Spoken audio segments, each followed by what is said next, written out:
Good afternoon and welcome to Studio G.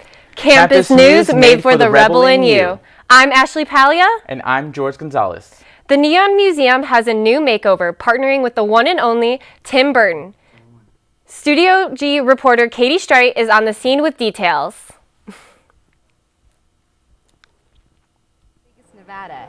Tim Burton, the famous filmmaker of Nightmare Before Christmas and Mars Attacks, has chosen the Neon Museum here in downtown Las Vegas for his next art exhibit. Here's what you can expect.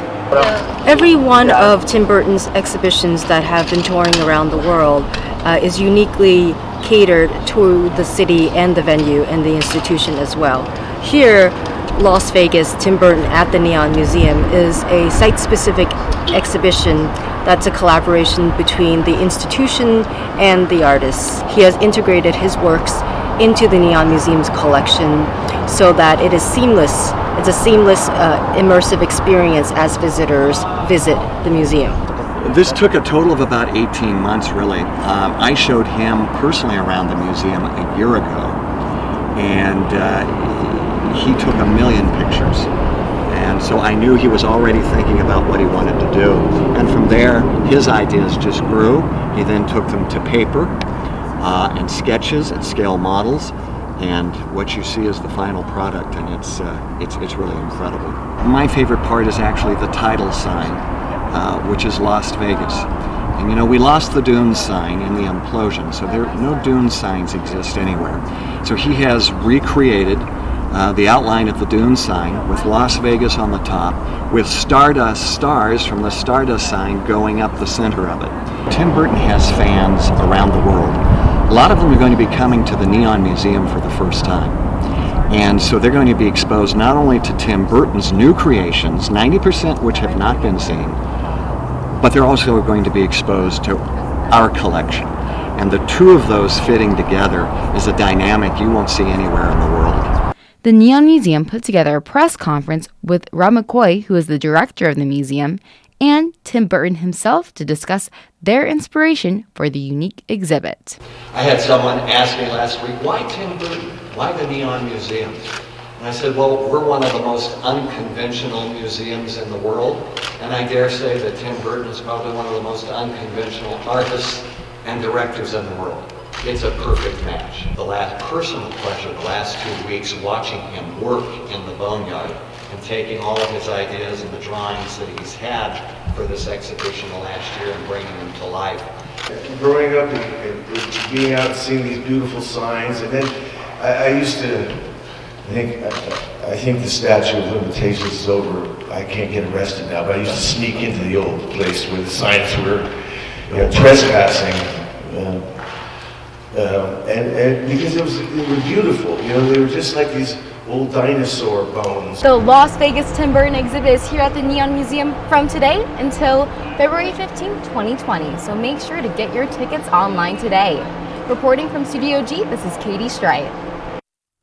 Visitors can expect an immersive experience with never-before-seen artwork with Tim Burton, exclusively at the Neon Museum here in Las Vegas. So make sure you see it before it leaves.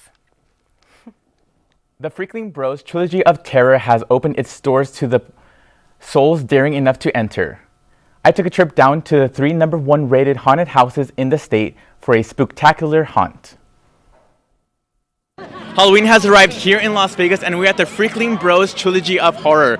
We have 3 haunted houses. They were rated #1 in the state. So we have Vampire Castle, we have Gates of Hell, which is rated R, 17 and over to go in there, and then we have Coven of 13. We talked to the owner, and here's what he had to say.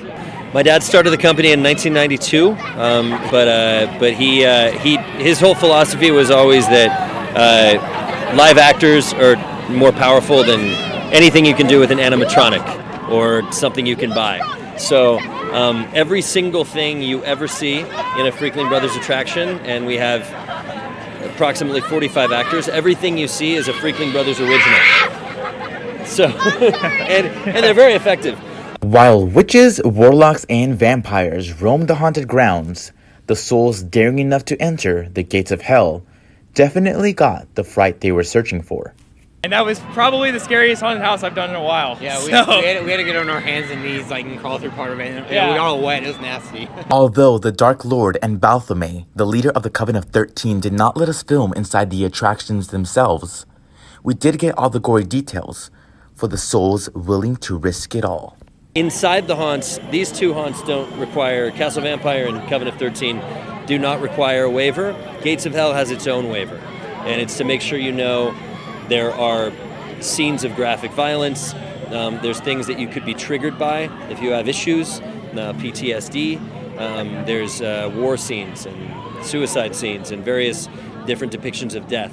So we just want to make sure that before you go in, you know what to expect, because it's not for everybody. To the brave souls who seek that frightful scare this Halloween, can head on over to the Freakling Bros website. All the information's at freaklingbros.com. We have all our prices listed there. It's Gates of Hell is $17. These two attractions are $15, and you can pay $40 and you can get into all three attractions. All right, so make sure you come on down here. They are open until October 31st. I'm George Gonzalez reporting for Studio G. For a good scare this Halloween, head on over to the Freakling Bros Trilogy of Terror to experience all things that go bump in the night.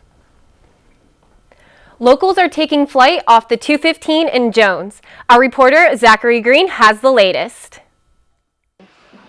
Well, if you've ever wanted to fly, flip, kick, or do some really cool tricks, the Las Vegas Circus Center off the 215 in Jones is the place to go. Wow, good. For UNLV freshman Elizabeth Kiffin, learning the art of trapeze started off as a spontaneous outing for a friend's birthday, but then it turned into a passion for taking flight. I train in the mornings and then I go to school in the afternoons, and then sometimes I'll come back and train at night. Despite being a full-time student, Elizabeth trains diligently, dedicated to the sport she loves. So we start out by swinging, so we're warming our bodies up to throw tricks. Then we throw a couple tricks to the net sometimes, and then our catcher goes up and catches us. And then we go back to throwing tricks at the end and training new things. Now, Elizabeth isn't the only one who loves the sport. For 72-year-old Paul Green, he got his first taste of the high bar at 66. It was something as a child, my father used to take us to Ringling Brothers back in the 50s. And what excited me the most was the flying trapeze. When I asked him why he comes to Las Vegas Circus Center, he said it's the professionalism of the staff. They take good care of you, they watch every move, and you learn actually trapeze in a professional manner. Well, if you want to give trapeze a shot, the Las Vegas Circus Center offers recreational classes from 12 p.m. to 1 p.m. for locals to come in and to learn the art of trapeze. Reporting for Studio G, I'm Zachary Green. If you want to find out more information about the Circus Center, visit LasVegasCircuitCenter.com. That is it for Studio G. Stay up to date with all of our reporters on Instagram and studiog.unlv and Facebook at Studio G UNLV. We will be back tomorrow at noon with an inside look at last weekend's festivities.